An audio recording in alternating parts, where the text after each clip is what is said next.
Why won't you talk to me? I asked. I've decided not to talk to people I don't know. I understand. I'll go away. Living with my husband's parents, they completely ignored me. I thought my mother-in-law might ignore me, but I never expected my father-in-law to treat me the same way. There was a reason why they changed. It was because my sister-in-law, who didn't like me, came back home. Since she returned, our peaceful life together turned upside down. Don't regret it, okay? You think I'll regret leaving? Think again, meanie. I packed my things and left my in-laws' house. Just 3 days after I left, there was chaos in their home. I met my husband at work. He worked in sales and often came to my office, and I was his main contact. As we spent more time together in meetings, I started to like him. He was caring and kind, tall, and not exactly what you'd call handsome, but he had a charming personality. He was well-liked, but for some reason, he said he liked me, and we started dating. When we talked, he told me he grew up in a normal family with parents and a sister. I lost my parents when I was young and grew up in an orphanage. It was a hard thing for me, but when we started dating, I told him about my past. He said, "That sounds tough, but don't worry, I'll always be here for you." Not long after, he asked me to marry him. He always wanted our relationship to lead to marriage and quickly introduced me to his parents. When I told them about growing up in the orphanage, they listened carefully and reassured me it wouldn't affect our marriage. It made me really happy. They even said that my background didn't matter in becoming their daughter-in-law, which made me feel really good. But my sister-in-law, who was very close to her brother, seemed surprised, asking, "You grew up in an orphanage." My husband had to scold her. Looking back, she probably didn't like me from the start. I didn't think much of it then, just assuming we were still getting to know each other before we got married. My husband and I talked about moving in with his parents. We thought about it seriously, but I decided to keep my job. My husband was going to be transferred soon, and although I considered quitting to move with him, my career was going well, and I had just been given more responsibilities at work.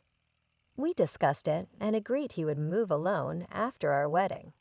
I wanted to enjoy being newlyweds for a while. I even thought about visiting my husband during long weekends to have a mini vacation together. Moving in with my in-laws right after getting married seemed a bit overwhelming, but my husband probably felt more comfortable living with them. Also, he might have wanted us to live together to ease his mom's worries. Since I lost my parents when I was young, I always wished for a family, so living with them didn't seem entirely bad. Besides, my in-laws had always been nice to me, and I grew to like them. It was tough juggling work and my role as a daughter-in-law, but having a family made me happy and complete.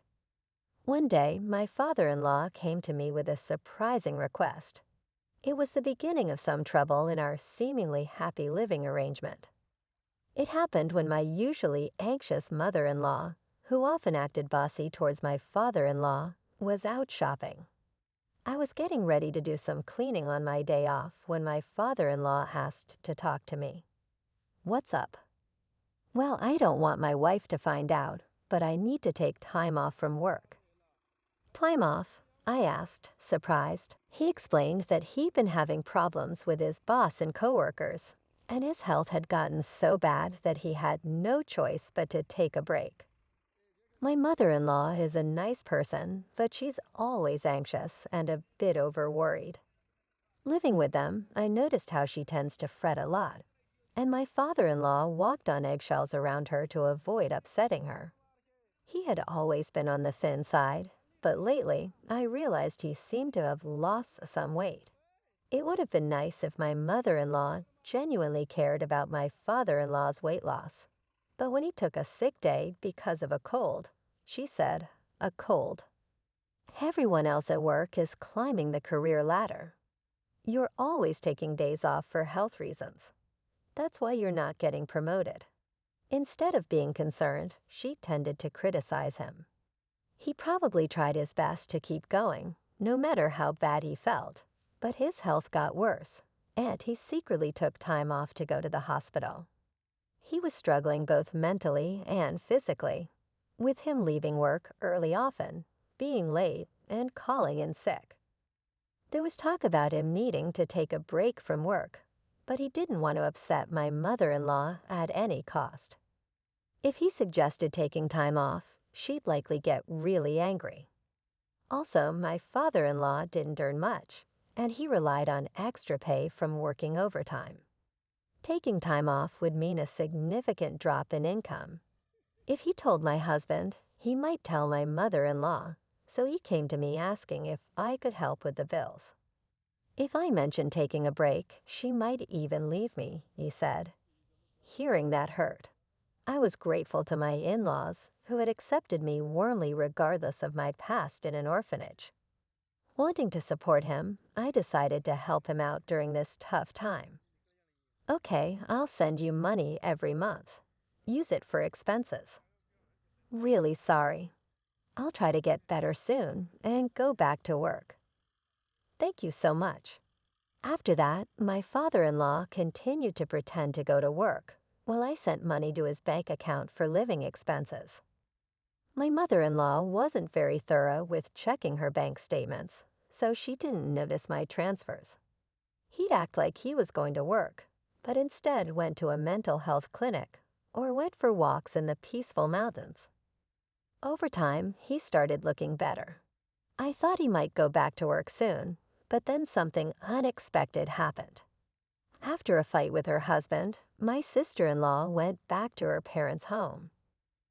There's nothing like being back home, I thought.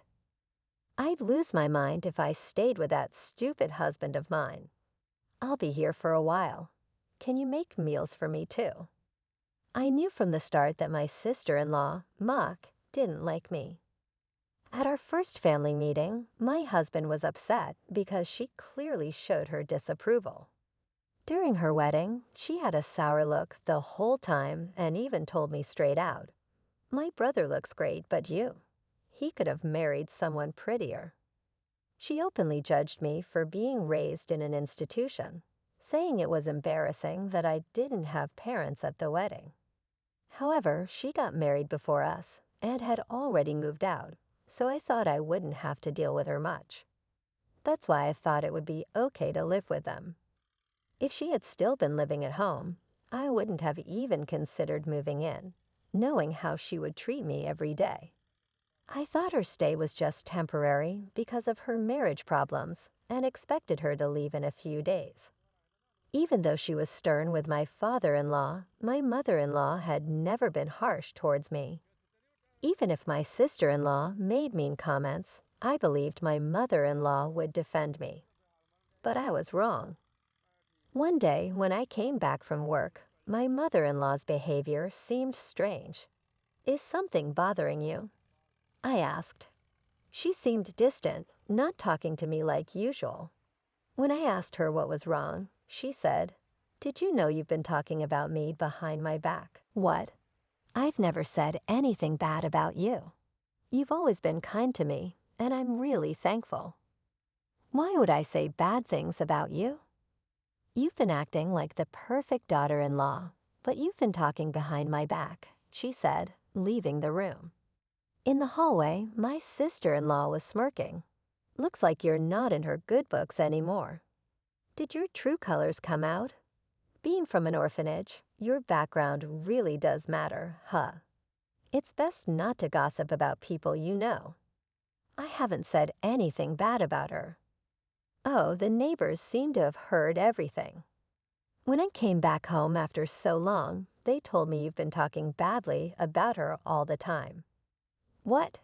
Who are these neighbors? Well, it's been a while since I got married and moved out, so I kind of forgot their names. I never said any of that. Stop making things up. Oh, how disrespectful. Mom, she's calling me a liar and being mean to me. My sister-in-law said as she walked into my mother-in-law's room. After that, my sister-in-law's behavior got worse. She claimed I told her to sleep in the hallway and take the last turn for a bath because she's just a guest. She complained to my mother-in-law about every little thing. Every time, I had to explain I hadn't said or done any of it, but my mother-in-law seemed to believe my sister-in-law and be influenced by her. My sister-in-law stayed longer, making me wonder if she planned to stay forever. With all these worries, I went home feeling sad. I'm back. Before, my mother-in-law would warmly say, "Welcome back." But now it was quiet. "I'll start making dinner," I said, stepping into the living room. I was surprised. Usually, my sister-in-law would rush me to make dinner, but now my mother-in-law, father-in-law, and sister-in-law were eating sushi together. Surprise, my sister-in-law said, "Oh, looks like someone who isn't really family is here. You were planning on having sushi, were you?" My mother-in-law kept eating without looking at me, watching TV. "If you wanted sushi, you should have told me." "I came home right after shopping," I said. "Ha, no one said they wanted that," my sister-in-law replied, not even looking at me. "Hey, Mom, Dad, I went out with my friends during the day and got some delicious pudding. Let's eat together," my sister-in-law said, ignoring me. They all started eating the pudding. I was tired from work and didn't have the energy to argue, so I went to my room without eating. The next day, my sister-in-law said she was going out with friends and asked me to drive her to the station. I said no because it was a weekday and I had work. Even if we were going in the same direction, it was a different route, and she wanted to leave around noon. I couldn't do it. "Just take the day off. It's fine. Your cute little sis-in-law just wants a ride. She hasn't had a chance to relax since she got married, right? Can't you be a bit nicer to her?" "No," she said with all due respect. "Didn't you go out with friends last night after getting a late call? It seems like you've been going out almost every day since you came home." "I have work. Please take the bus or train." My mother-in-law and sister-in-law were talking quietly, but I was done and left for work. However, that night, the event that made me decide to leave this house happened. I got delayed at work and came home after buying groceries, expecting to face some criticism. It was raining heavily when I left the office, and I got soaked just getting in and out of the car. I wondered what nasty surprise was waiting for me tonight. But when I got home, they were all eating takeout again, just like the day before. No hello, acting like they didn't see me, but I was used to it. I looked out into the courtyard from the hallway and saw something in the middle of the garden. Looking closer, I saw it was my stuff. My designer bag that I bought with my first paycheck, shoes that were a birthday gift for my husband, and even my work computer, all wet. I was shocked, and my sister-in-law said with a smirk, "Having the strangers' things in the house grossed me out, so I threw them out." Flaunting a designer bag like that? How arrogant of you. Neither my mother-in-law nor father-in-law said anything about her terrible behavior. Why didn't you stop her? Have I done something to you? Do you really believe her lies about me bad-mouthing you and bullying her? Aren't you upset with her for what she did? I asked. My mother-in-law avoided my eyes and stayed silent. Why won't you say anything? I asked again. I can't talk to strangers. I can't be friendly with someone who's not family, my mother-in-law replied, not even looking at me. My sister-in-law grinned, waiting for me to respond. Wait, where's my father-in-law? I've been the one supporting him during his time off. I've been the one handling finances in this house. I did it out of gratitude, but shouldn't he stand up for me now? Surely he'd be on my side. Hoping for his support, I looked at him, but he walked past me without a word and went into his room. That was it for me. I see. I've had enough. Oh, are you upset? I'm sorry. Honestly, I never liked you from the start, being from an institution and all. Just don't regret leaving, my sister-in-law said. As if I would. Good riddance, I replied. I packed my things and got ready to leave right away. Only my father-in-law seemed worried because he relied on me financially, but even he didn't try to stop me or speak up for me. I was stunned with his indifference. Although my husband's work assignment was far away, I just wanted to get out of that house as soon as possible. I quickly got into my car and drove to him. I never talked to my husband about any of this. I doubt my mother-in-law told him about my sister-in-law coming back home. If he knew, he would have reached out to me because he knows I don't get along with her.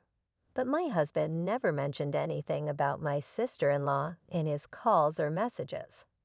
I never doubted my husband's behavior before, but maybe she's manipulating him, feeding him lies about things. Even now, as I go to him, he might treat me the same way they did. My heart was heavy, feeling suspicious even toward my husband, whom I trust the most. If he's siding with them, maybe divorce is the only option. That's how distressed I felt when I arrived at his. Out of state, my husband hadn't returned yet. He was probably busy since it was the end of the month. As I waited, my husband came in energetically, maybe noticing the lights. "What? You're here. You should have told me you were coming. I would have come back sooner." What a pleasant surprise. "No, just seeing your face," he said with a big smile. Seeing him happy to see me after all that happened at my in-laws' house mixed with relief and humiliation, and I could have pulled back my tears. "What's wrong? Did I do something seriously? What's going on?" he asked, concerned. It seemed my husband had no clue about the treatment I endured at his parents' house. I gathered myself, knowing I needed to explain everything clearly to him. I started recounting everything. How I'd been financially helping his father, who took medical leave without telling his wife. How his sister returned and was now staying at their parents' house. How she lied about me to his mother, turning her against me. How they treated me like an outsider, ignored me, and even ruined my belongings by leaving them out in the rain. Through tears and pauses, I poured out everything to him. Finally, I made it clear that I couldn't go back to that house ever again. And if he couldn't support me on this, I would want a divorce. My husband apologized for being too focused on work and not checking in on me more often. He regretted his family's behavior towards me. He assured me I didn't have to go back there or even talk to them again, even if I forgave them someday. He was firm about cutting ties with his parents and sister. He also promised not to provide any more financial aid to his father. That night, I felt a huge weight lifted off my shoulders. The tension I'd been carrying melted away, and I slept peacefully by his side. After leaving my in-laws' house, I never went back. Commuting from my husband's out-of-state place wasn't practical, but I had already talked to my company about working remotely. My job didn't require me to be in the office all the time, and many of my colleagues worked from home too. Although I still had to visit the office a few times a month, some colleagues lived even farther away, so working remotely wasn't a problem. Living with my in-laws and dealing with my sister-in-law's bullying, I hadn't truly experienced married life. But now we could finally live like newlyweds. As I set up my remote workstation, as expected, my sister-in-law contacted me. It turned out that the day after I left their house was my father-in-law's payday. My mother-in-law usually takes out a certain amount and transfers it to their household account, but this time she couldn't. It was only then that she realized I had been helping them financially during my father-in-law's time off. "Hey, why didn't you tell me you were covering the living expenses?" she asked. He asked me not to, saying he didn't want you to know, so I kept it to myself. Anyway, we're running out of money for living expenses, and there's no one to cook or do laundry. The place is a mess. As his wife, you need to come back and take care of these things and send money quickly. How heartless. I already told you, didn't I? I have no intention of going back to that house or being treated like your maid. Why should I help people who hate me, ruin my things, and treat me like this? Aren't you his wife? Without your help, we can't pay the bills or even shop. That's exactly why I'm saying it. I'm an outsider, so it's none of my business, right? I hung up, ignoring my sister-in-law's complaints. She and my mother-in-law kept bothering me with calls and messages, but I ignored all of them. Even after my husband returned from work, they kept calling persistently. When my husband finally answered, he told them firmly, "I will forgive you for how you treated her, and I'm not sending her back to you. I'm not coming back either. I don't see you as my family anymore. Leave my wife alone, or you'll regret it." Considering my sister-in-law adored her brother and my mother-in-law heavily relied on him, they were probably shocked. A few days later, I got a call from my father-in-law. He said living with my mother-in-law and sister-in-law was getting too hard, and he begged me to continue the financial help. I'm grateful they accepted me when I married, despite growing up in an orphanage, but they didn't support me when I needed it. Despite all the financial help I provided, I don't owe them anything. Why should I help those who joined others in ignoring me? I'll never assist you again. And with that, I ended the call. Later on, my persistent mother-in-law and sister-in-law shamelessly showed up at my workplace. Since I was already working remotely and had a bad feeling about them, I informed my company about the situation. Security was alerted right away. They caused a scene, demanding that the company make me send money back home. When my husband heard about it, he said, "Report them to the police." My colleagues were supportive, saying, "I can't believe you had to live with those people. Focus on your remote work with your husband." As for my in-laws, my father-in-law's health declined under the pressure from my mother-in-law and sister-in-law, and he eventually quit his job. My sister-in-law tried to return to her husband's family, but he refused to take her back. The town quickly learned about her drama at my workplace, causing an uproar at her in-laws' place. The real reason for their fight was her affair, and this incident added to their problems, leading to an immediate decision to divorce. Left without a home, my in-laws and sister-in-law moved to a cheap apartment, managing with part-time jobs. My husband and I were finally enjoying peaceful days, feeling mentally and physically fulfilled.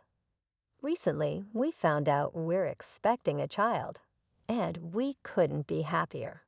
We're eagerly awaiting the day we meet our baby, cherishing our time together.